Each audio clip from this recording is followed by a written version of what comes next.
Copa del রে বার্সেলোনার কাছে হেরে যাওয়ার পর ফুটবল বিশ্বে গুঞ্জন উঠেছিল কার্লো আনচেলত্তিকে নাকি ছাঁটাই করবে রিয়াল মাদ্রিদ, আর রিয়াল ছেড়ে ইতালিয়ান এই কোচ যাবে ব্রাজিলে।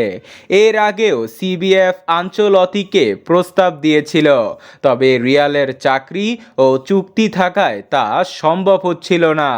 দলবদলের খবর দেওয়া জনপ্রিয় সাংবাদিক ফাবিজিও রোমানো জানিয়েছিলেন, ব্রাজিলের সাথে আনচেলত্তির মৌখিক চুক্তি সম্পন্ন হয়েছে।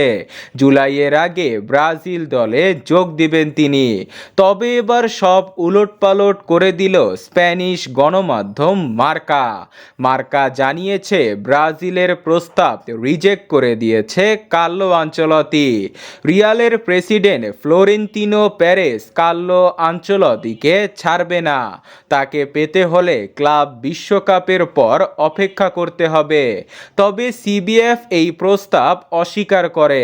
তারা জুনের আগে কার্লো আনচেলত্তিকে নিয়ে আসতে চায়। তাই মার্কার এই প্রতিবেদন সঠিক হলে এখনই কার্লো আনচেলত্তিকে পাচ্ছে না সেলেসাওরা। তাদের অপেক্ষা করতে হবে ক্লাব বিশ্বকাপ পর্যন্ত।